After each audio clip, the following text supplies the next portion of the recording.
Hi friends, എല്ലാ പ്രിയ കൂട്ടുകാർക്കും ബ്രസ്ലി ബേസിയുടെ പുതിയൊരു മോഡൽ എക്സാമിലേക്ക് സ്വാഗതം. അപ്പോൾ നമ്മളിന്ന് വന്നിരിക്കുന്ന ചെറിയൊരു മോഡൽ എക്സാം ആയിട്ടാണ് 2024 നമ്മുടെ PSC കയറ്റിയിട്ടുള്ള ഏറ്റവും പുതിയ ചോദ്യ പേപ്പറായിട്ടാണ് നമ്മൾ വന്നിട്ടുള്ളത്. കുറച്ച് ചോദ്യംസാണ് നമ്മളിവിടെ മോഡൽ എക്സാമായിട്ട് ചെയ്യുന്നത്. അപ്പം LDC അതുപോലെ LGS മറ്റ് എക്സാമുകൾക്ക് ഉള്ളവരെല്ലാവരും തന്നെ മുഴുവൻ ക്വസ്റ്റ്യൻസ് അറ്റൻഡ് ചെയ്യാൻ ശ്രമിക്കാം.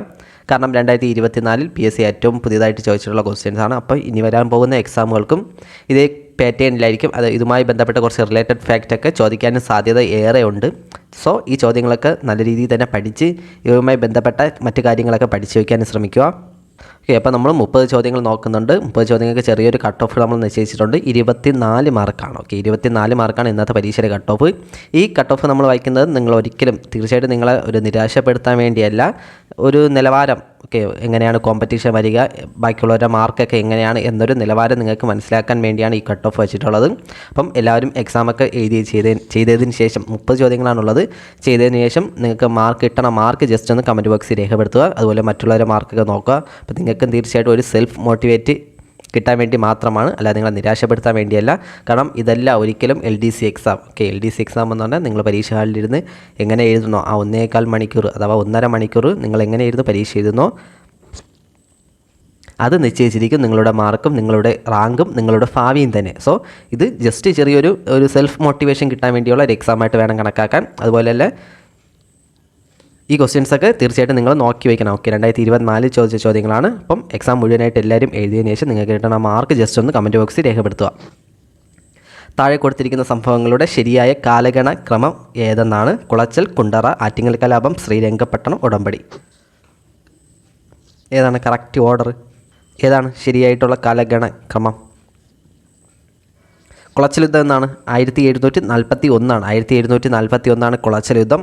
അതുപോലെ തന്നെ നമ്മുടെ ആറ്റിങ്ങൽ കലാപം എപ്പോഴാണ്? 1721. 1721 ആറ്റിങ്ങൽ കലാപം. 1741 കുളച്ചൽ കലാപം. കുറിച്യർ കലാപം എപ്പോഴാണ്? കുറിച്യർ ഇല്ലല്ലോ. ഓക്കെ, കുണ്ടറ കലാപം, കുണ്ടറ വിളംബരം. കുണ്ടറ വിളംബരം എപ്പോഴാണ്? 1880. 1809 നവംബർ 11 കുണ്ടറ വിളംബരം. അതുപോലെ തന്നെ ശ്രീരംഗപട്ടണം ഉടമ്പടി എപ്പോഴാണ്? 1792. ഓക്കെ, മൂന്നാം മൈസൂർ യുദ്ധവുമായി ബന്ധപ്പെട്ട് നടന്ന ഉടമ്പടിയാണ് ശ്രീരംഗപട്ടണ ഉടമ്പടി 1792. അപ്പോൾ ഇതിൻ്റെ ഉത്തരം ഏതായിരിക്കും? ഓപ്ഷൻ ബി ആണ്. ഓക്കെ, ഓപ്ഷൻ ബി ആണ് ഉത്തരം. കുളച്ചൽ യുദ്ധം 1741, കുണ്ടറ വിളംബരം 1809 നവംബർ 11, ആറ്റിങ്ങൽ കലാപം 1721, ശ്രീരംഗപട്ടണം 1792 ആണ്. ഓക്കെ, അതുപോലെ അഞ്ചുതെങ്ങ് കലാപം എപ്പോഴാണ്? അഞ്ചുതെങ്ങ് കലാപം 1697. ഓക്കെ, 1697 അഞ്ചുതെങ്ങ് കലാപം. ഓക്കെ, അഞ്ചുതെങ്ങ് കലാപം. കുറിച്യർ കലാപം എത്രയാണ്? കുറിച്യർ കലാപത്തിൻ്റെ വർഷം? കുറിച്യർ നമുക്കറിയാം, നമ്മൾ എന്തെങ്കിലും ഒന്ന് കുറിച്ചിടണം എങ്ങനെയായിരിക്കും? 1, 2 എന്നൊക്കെ എഴുതിയായിരിക്കുമല്ലോ എന്തെങ്കിലും കുറിച്ചിടണേ. ഓക്കെ, 1, 2, 3 ഇങ്ങനെ ആയിരിക്കുമല്ലോ. അപ്പോൾ 1, 2 എടുക്കും. 1812 കുറിച്യർ കലാപം. ഓക്കെ, 1812 കുറിച്യർ കലാപം. അതുപോലെ ചാന്നാർ ലഹള എപ്പോഴാണ്? 1859 ചാന്നാർ ലഹള. 1812 കുറിച്യർ കലാപം. 1859 ചാന്നാർ ലഹള. 1891 ഒന്നാം മലയാളി മെമ്മോറിയൽ. ഓക്കെ, 1891 ഒന്നാം Malayali memorial. 1896 Ezhava memorial. 1896 Ezhava memorial. 1900 രണ്ടാം ഈഴവ മെമ്മോറിയൽ. ഓക്കെ, അപ്പം ഇത്രയും ഡേറ്റുകളൊന്ന് ഓർത്ത് വയ്ക്കുക. 1697 അഞ്ചുതെങ്ങ് കലാപം. 1721 ആറ്റിങ്ങൽ കലാപം. 1741 കുളച്ചൽ. 1812 കുറിച്യർ കലാപം. 1859 ചാന്നാർ ലഹള. 1891 മലയാളി മെമ്മോറിയൽ. 1896 ഈഴവ മെമ്മോറിയൽ. 1900 രണ്ടാം ഈഴവ മെമ്മോറിയൽ. ഓക്കെ, അതുപോലെ നെടുമങ്ങാട് ചന്തലഹള എന്നാണ് കേട്ടിട്ടുള്ളതാണ്? 1912 1912 നെടുമങ്ങാട് ചന്തലഹള. ഓക്കെ, നമ്മൾ ചന്തയിൽ പോയി എന്താണ് അടി വയ്ക്കുന്നത്? എങ്ങനെയാണ്? 1, 2 പറഞ്ഞൊക്കെ അടി വയ്ക്കുന്നത്. ഓക്കെ, 1, 2 പറഞ്ഞ് എന്തിനെങ്കിലുമൊക്കെ അടി വയ്ക്കും. 1912 നെടുമങ്ങാട് ചന്തലഹള. അവിടെ നിന്ന് നേരെ ചന്തയിൽ നിന്ന് നേരെ അടി കഴിഞ്ഞ് ദേഹത്തൊക്കെ എന്താണ് മീനിൻ്റെ വേസ്റ്റൊക്കെ ആയില്ലോ, ചന്തയില്ലേ, അപ്പം കുറച്ച് മീനൊക്കെ വരുമല്ലോ. മീനിൻ്റെ വേസ്റ്റ് ആയി നേരെ നമ്മളെവിടെ പോകണം? കുളത്തിൽ കുളിക്കാൻ പോകണം. അതാണ്ട് എന്താണ് കായലിൽ കുളിക്കാൻ പോകണം. 1913 കായൽ സമ്മേളനം നടന്നു. ഓക്കെ, കായൽ സമരം അഥവാ കായൽ സമ്മേളനം നടന്നത് 1913. ഓക്കെ, 1913. അതേപോലെ 1915 കല്ലുമാല സമരം, പെരിനാട് ലഹള, ഊരുട്ടമ്പലം ലഹള, 90-ാം ആണ്ട് ലഹള, കർഷക ലഹള. ഇതൊക്കെ നടന്നത് 1915. സെക്കൻഡ് ക്വസ്റ്റ്യൻ നോക്കാം. ചേരുംപടി ചേർക്കാനാണ് അമേരിക്കൻ സ്വാതന്ത്ര്യ സമരം, ഫ്രഞ്ച് വിപ്ലവം, ലാറ്റിൻ അമേരിക്കൻ വിപ്ലവം, റഷ്യൻ വിപ്ലവം. ഏതാണ്? ഓപ്ഷൻ എ ആണ് ഉത്തരയ്ക്ക്. അമേരിക്കൻ സ്വാതന്ത്ര്യ സമരവുമായി ബന്ധപ്പെട്ട് ഏതാണ്? തോമസ് പെയിൻ ആണ്. അതുപോലെ തന്നെ ഫ്രഞ്ച് വിപ്ലവവുമായി ബന്ധപ്പെട്ട് വോൾട്ടെയർ ആണ്. ലാറ്റിൻ അമേരിക്കൻ വിപ്ലവവുമായി ബന്ധപ്പെട്ട് ഇതാണ് സൈമൺ ബൊളീവറാണ്. റഷ്യൻ വിപ്ലവം ട്രോട്സ്കിയാണ്. മൂന്നാമത്തെ ചോദ്യം, 1857 കലാപത്തെക്കുറിച്ച് ചുവടെ തന്നിരിക്കുന്ന പ്രസ്താവനകൾ പരിശോധിച്ച് ശരിയായത് തിരഞ്ഞെടുക്കാനാണ്.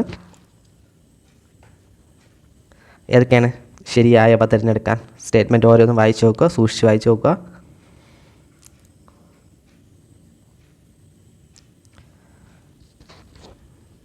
ഏതാണ്? ഓപ്ഷൻ സി ആണ്. ഓക്കെ, 2ഉം 4ഉമാണ്. ഓക്കെ, ശരിയായത് 2ഉം 4ഉമാണ്. ഏതാണ്? കർഷകരും കരകൗശല തൊഴിലാളികളും കലാപത്തിൽ പങ്കെടുത്തിരുന്നു. 1857 കലാപത്തിന് ശേഷം ഇന്ത്യയുടെ ഭരണം ബ്രിട്ടീഷ് ഈസ്റ്റ് ഇന്ത്യ കമ്പനിയിൽ നിന്നും ബ്രിട്ടീഷ് പാർലമെൻറ്റ് ഏറ്റെടുത്തു. 1857 കലാപം ആരംഭിച്ചത് എവിടെയാണ്? ജസ്റ്റ് കമൻറ്റ് ബോക്സിൽ ഒന്ന് രേഖപ്പെടുത്തുക. ഓക്കെ, കമൻറ്റ് ബോക്സിൽ ഒന്ന് പറയുക 1857 കലാപം എവിടെ ആരംഭിച്ചെന്നാണ്. അതുപോലെ നമ്മുടെ ബീഗം ഹസ്രത്ത് മഹൽ എവിടെയാണ് നയിച്ചത്? ലക്നൗവിലാണ്. ഓക്കെ, ലക്നൗ. ഇതെങ്ങനെ ഓർക്കാം? ഓക്കെ, നമുക്ക് ഒരു ബിഗ് ആയിട്ടുള്ള എന്തെങ്കിലും കഴിക്കാൻ കിട്ടാൻ നമ്മളെ ലെക്കെന്ന് ഓർത്താൽ മതി. ഓക്കെ, ബീഗം ബിഗ് സാധനം കിട്ടാൻ നമ്മൾ ലക്നൗ അങ്ങനെ ജസ്റ്റ് ഒന്ന് കണക്ട് ചെയ്ത് വയ്ക്കുക. അടുത്ത 4ാമത്തെ ചോദ്യം നോക്കാം. മാർത്താണ്ഡവർമ്മയുമായി ബന്ധപ്പെട്ട് താഴെ കൊടുത്തിരിക്കുന്ന വസ്തുക്കൾ വായിച്ച് ശരി ഉത്തരം തിരഞ്ഞെടുക്കാനാണ്. മാർത്താണ്ഡവർമ്മ അവതരിപ്പിച്ച വാർഷിക ബജറ്റ് പതിവ് കണക്കെന്ന പേരിലാണ് അറിയപ്പെട്ടത്. 1950 ജനുവരി 3-ാം തീയതി തൃപ്പടിദാനം നടത്തി.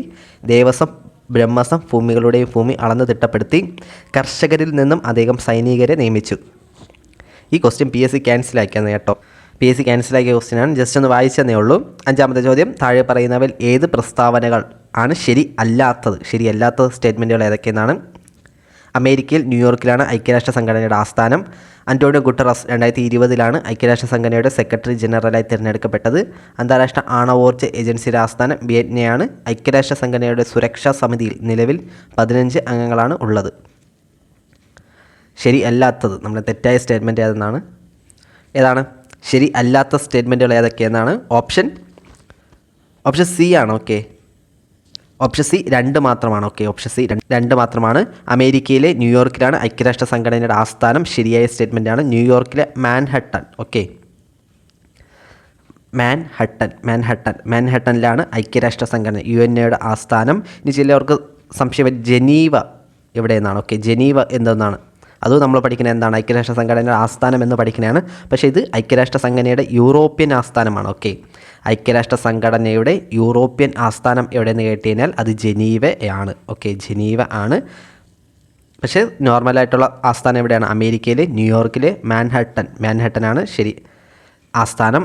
അതേപോലെ തന്നെ ഐക്യരാഷ്ട്ര സംഘടന രൂപീകരണത്തിന് കാരണമായ ഉടമ്പടി അതാണ്. PSC കുറേ തവണ കേട്ടിട്ടുള്ളതാണ്. 1941 ഏത് ഉടമ്പടിയാണ്? അറ്റ്ലാന്റിക് ചാർട്ടറാണ്. ഓക്കെ, അറ്റ്ലാന്റിക് ചാർട്ടറാണ് ഐക്യരാഷ്ട്ര സംഘടന രൂപീകരണത്തിന് കാരണമായ ഉടമ്പടി. Atlantic charter 1941. അറ്റ്ലാന്റിക് ചാർട്ടറിൽ ഒപ്പുവെച്ചത് ആരൊക്കെയാണ്?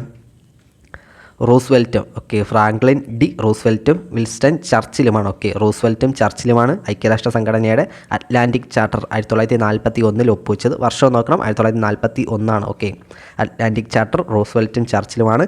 ഇതിൽ ഈ റൂസ്വെൽറ്റാണ് UNO ഐക്യരാഷ്ട്ര സംഘടന എന്നൊരു പേര് നിർദ്ദേശിച്ചത്. ഓക്കെ, ഐക്യരാഷ്ട്ര സംഘടന എന്ന പേര് നിർദ്ദേശിച്ചത് ഫ്രാങ്ക്ലിൻ ഡി റൂസ്വെൽറ്റാണ്. ഓക്കെ, അതേപോലെ UNOയിൽ ഇന്ത്യ എത്രാമതാണ് അംഗമായത്? ഇന്ത്യ 29ാമത്തെ മെമ്പറായിട്ടാണ് അംഗമായത്. ഓക്കെ, UN അംഗമായ 29ാമത്തെ അംഗമാണ് ഇന്ത്യ.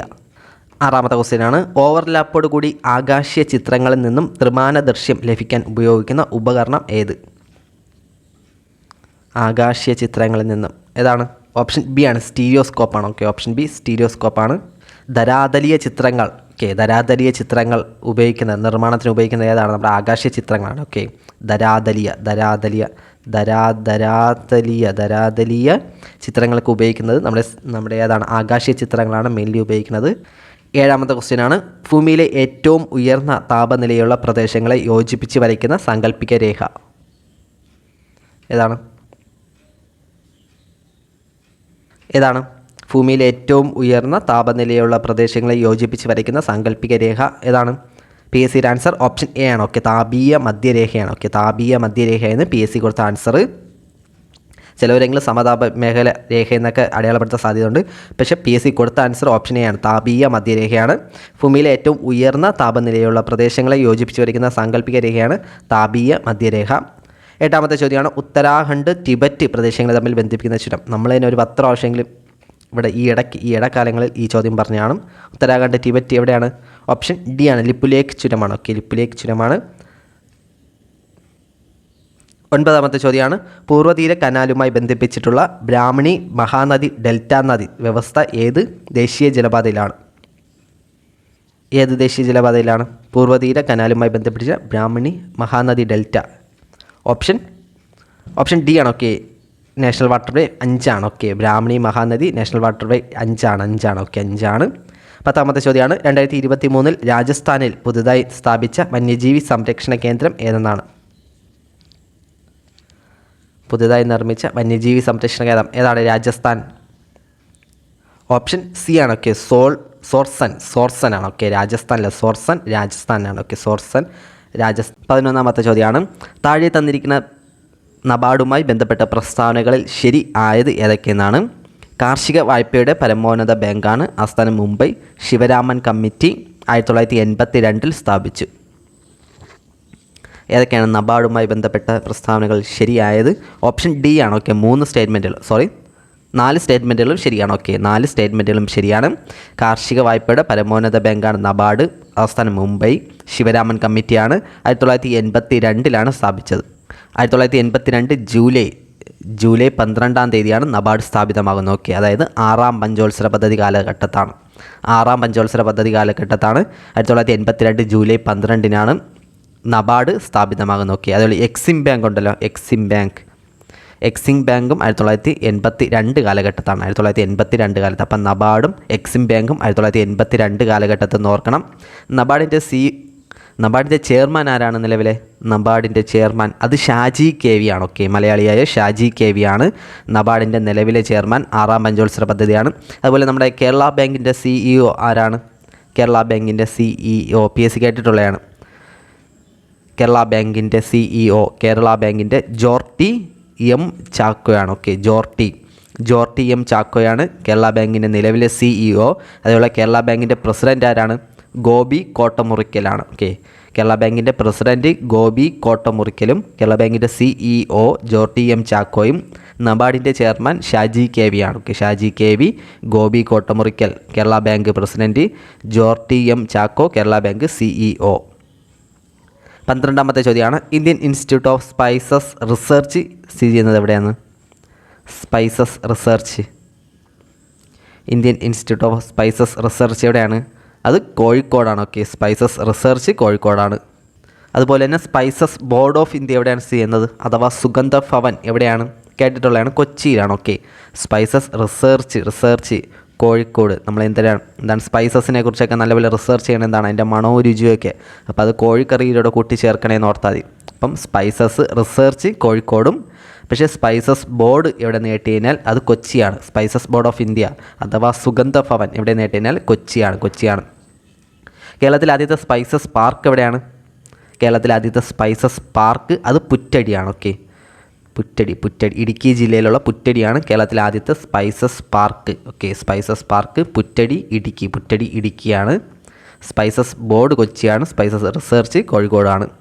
അടുത്ത ചോദ്യമാണ് 13ാമത്തെ ചോദ്യം സ്വതന്ത്ര ഇന്ത്യയുടെ പ്ലാൻ ഹോളിഡേ കാലഘട്ടം എന്നതാണ്? ഏതാണ്? ഓപ്ഷൻ ബി ആണ്, 1966 to 69 കാലഘട്ടത്താണ്. 1966-69 കാലഘട്ടത്താണ് പ്ലാൻ ഹോളിഡേ പ്രഖ്യാപിച്ച പ്രധാനമന്ത്രി ആരാണ്? പ്ലാൻ ഹോളിഡേ പ്രഖ്യാപിച്ച ആരാണ്? നമ്മുടെ ഇന്ദിരാഗാന്ധിയാണ്. ഓക്കെ, ഇന്ദിരാഗാന്ധിയാണ് പ്രഖ്യാപിച്ചത്. 1961 to 66 വരെ 3ാം പഞ്ചവത്സര പദ്ധതിയായിരുന്നു. അതിനുശേഷം വന്ന 3 വർഷ കാലഘട്ടം 1966 to 69 ഇന്ദിരാഗാന്ധിയുടെ നേതൃത്വത്തിൽ പ്ലാൻ ഹോളിഡേ ഉണ്ടായിരുന്നു. അതിനുശേഷം നമ്മുടെ റോളിംഗ് പ്ലാൻ എപ്പോഴാണ്? റോളിംഗ് പ്ലാൻ 1978 to 80 കാലഘട്ടത്താണ്. ഓക്കെ, 1978-80 കാലഘട്ടത്താണ് rolling plan. Okay, rolling plan. ഇപ്പോൾ റോളിംഗ് പ്ലാൻ നടപ്പിലാക്കിയത് ആരാണ്? റോളിംഗ് പ്ലാൻ ആരാണ്? മൊറാർജി ദേശായിയുടെ നേതൃത്വത്തിലുള്ള ജനതാ ഗവൺമെൻറ്റാണ്. ഓക്കെ, മൊറാർജി ദേശായിയുടെ നേതൃത്വത്തിലുള്ള ജനതാ ഗവൺമെൻറ്റാണ് റോളിംഗ് പ്ലാൻ നടപ്പിലാക്കിയത്. 1978 to 80 അല്ല. വാർഷിക പദ്ധതി എപ്പോഴായിരുന്നു?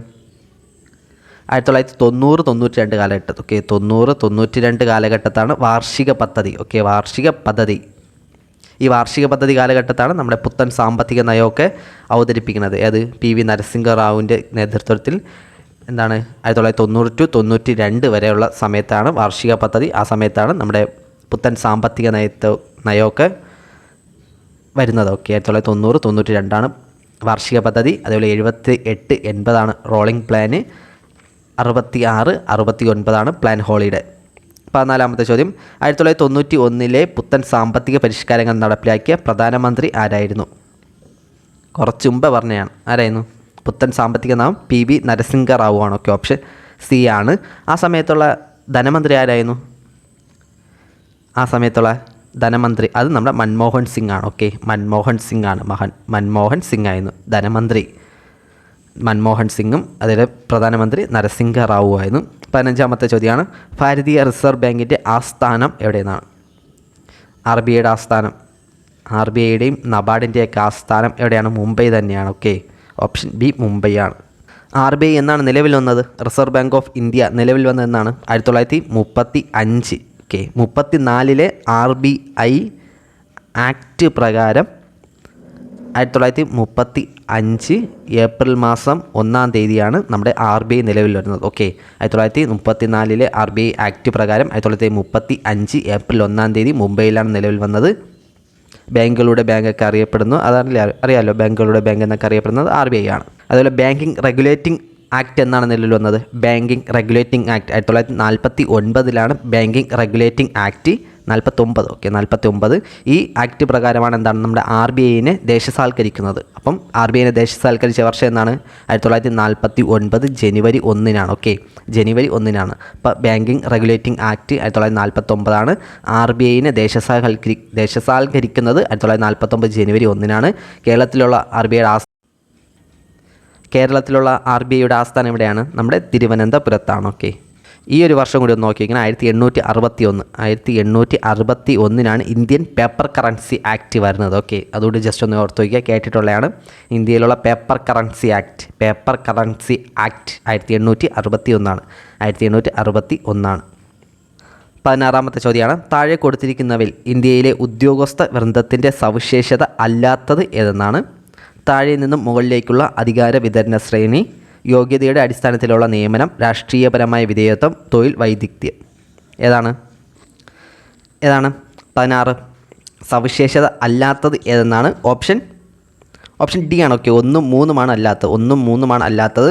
ഇത് നമ്മളെ കൺഫ്യൂഷൻ ആക്കാൻ വേണ്ടിയിട്ടിരിക്കുകയാണ്. ഇതെന്താണ്? നേരെ തിരിച്ചാണ് പറഞ്ഞത്. അതായത് മുകളിൽ നിന്നും താഴേക്കുള്ള അധികാര വിതരണ ശ്രേണിയാണ്. ഓക്കെ, മുകളിൽ നിന്നും താഴേക്കുള്ള അധികാര വിതരണ ശ്രേണിയാണ്. പക്ഷേ PSC നേരെ ജസ്റ്റ് ഒരു വേർഡ് അങ്ങോട്ടും ഇങ്ങോട്ടും മാറ്റിയിട്ട് അത്രയേ ഉള്ളൂ. അതായത് ഏറ്റവും ഉയർന്ന തലത്തിൽ ഒരു ഉദ്യോഗസ്ഥനും താഴെ തലങ്ങളിലേക്ക് വരുന്തോറും കൂടുതൽ ഉദ്യോഗസ്ഥരും ഉൾക്കൊള്ളുന്ന രീതിയാണ് നമ്മൾ എന്തെന്ന് പറയണേ?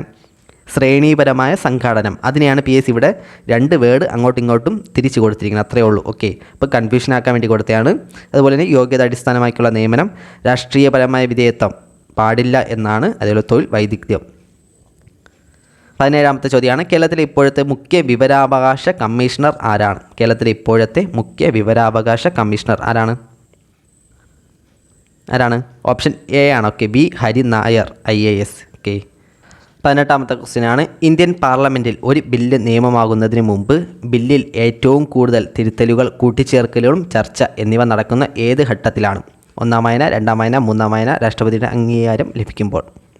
ഏറ്റവും കൂടുതൽ ചർച്ചകളും അതേപോലെ തന്നെ കൂട്ടിച്ചേർക്കലുകൾ നടക്കുന്നത് ഏത് വായനയിലാണ്? ഏതാണ്? ഓപ്ഷൻ B ആണ്. ഓക്കെ, 2ാം വായനയിലാണ്. ഓപ്ഷൻ B 2ാം വായനയിലാണ്. പാർലമെൻറ്റ് ബില്ല് പാസ്സാക്കുന്നതും തമ്മിലുള്ള വ്യവസ്ഥകൾ കുറിക്കുന്ന ആർട്ടിക്കിൾ ഏതാണ്? ആർട്ടിക്കിൾ 107 ആണ്. ഓക്കെ, 108 എന്തോന്നാണ്? അതെ, എന്താണ്? സംയുക്ത സമ്മേളനമാണ് 108. 107 അത് പാർലമെൻറ്റിൽ ബില്ല് പാസ്സാക്കുന്നത് സംബന്ധിച്ചുള്ള വ്യവസ്ഥകളെക്കുറിച്ച് പ്രതിപാദിക്കുന്ന ആർട്ടിക്കിളാണ് ആർട്ടിക്കിൾ 107. കേട്ടോ, 107. പാർലമെൻറ്റിൽ ബില്ല് പാസ്സാക്കുന്നതുമായി ബന്ധപ്പെട്ട ആർട്ടിക്കിൾ ഏതെന്ന് നേട്ടാൻ ആർട്ടിക്കിൾ 107 ആണ്. ഒന്നാം വായന എന്താണ്? ജസ്റ്റ് വായന മാത്രം തന്നെയാണ്. ഓക്കെ, ഒന്ന് നമ്മുടെ സഭയിൽ അവതരിപ്പിക്കാൻ വേണ്ടി അംഗീകാരം വാങ്ങിച്ചതിന് ശേഷം സഭയിൽ അവതരിപ്പിക്കുന്നു. അപ്പം എന്താണ്, എന്തെങ്കിലും എതിർപ്പുകൾ നേരിടണമെങ്കിൽ, ആ ബില്ലിനെതിരെ എന്തെങ്കിലും എതിർപ്പുകൾ നേരിടുന്നുണ്ടെങ്കിൽ അതിനെന്താണ്, എതിർ അഭിപ്രായം പറയാനുള്ള അവകാശം, അതുപോലെ നിലപാട് വിശദീകരിക്കാനുള്ള അവകാശം ഈ സമയത്ത് ലഭിക്കുന്നുണ്ട്, ഒന്നാം വായന സമയത്ത് ലഭിക്കുന്നുണ്ട്. പിന്നീട് എന്ത് ചെയ്ത് വോട്ടെടുപ്പിന് വയ്ക്കും. അപ്പം എന്താണ്, ജസ്റ്റ് ഒന്ന് പാസ്സാവുകയാണെങ്കിൽ ഇതേ സംഭവം എന്താണ്, ഗസറ്റിൽ പ്രസിദ്ധീകരിക്കും. ഗസറ്റിൽ പ്രസിദ്ധീകരിച്ചാൽ എന്താണ്, അടുത്ത് രണ്ടാം ഘട്ടത്തിലേക്ക് പോകും. ഏതാണ്, രണ്ടാം വായന നടക്കും. ഏറ്റവും ദൈർഘ്യമേറിയ, ഇത് ബില്ല് പാസ്സാക്കുന്നതിൽ തന്നെ ഏറ്റവും ദൈർഘ്യമേറിയ ഘട്ടം ഏതെന്ന് കേട്ടാലും അത് രണ്ടാം വായന സമയത്താണ്. ഒന്നാം വായനയിൽ ജസ്റ്റ് ചെറിയ ചർച്ചകൾ, എതിർപ്പുകൾ പ്രകടിപ്പിക്കുന്നു, അതിനുവേണ്ടിയുള്ള വിശദീകരണങ്ങളൊക്കെ നൽകുന്നുണ്ട്, അത്രമാത്രം തന്നെയാണ്. രണ്ടാം വായനയിലാണ് എന്താണ്, വലിയ രീതിയിൽ ചർച്ചകൾ നടത്തി ഏറ്റവും ദൈർഘ്യമേറിയ ഘട്ടമാണിത്.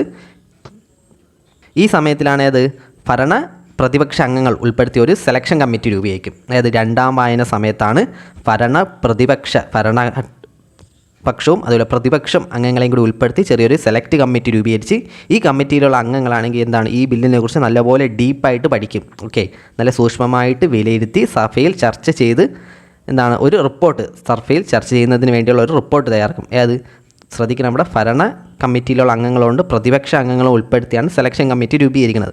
ആ ജസ്റ്റ് ഒന്ന് ശ്രദ്ധിക്കണം, പ്രതിപക്ഷമുണ്ട് ഭരണപക്ഷവും ഉൾപ്പെടുത്തിയാണ് ഒരു സെലക്ട് കമ്മിറ്റി രൂപീകരിക്കുന്നത്. ഇവരാണ് ഈ ബില്ലിനെ കുറിച്ച് വേണ്ട രീതിയിൽ നല്ലപോലെ റിസർച്ച് ചെയ്ത് പഠിക്കുന്നത്, എന്നിട്ട് തിരുത്തലൊക്കെ വരുത്തുന്നതും ഈ രണ്ടാം വായന സമയത്താണ്.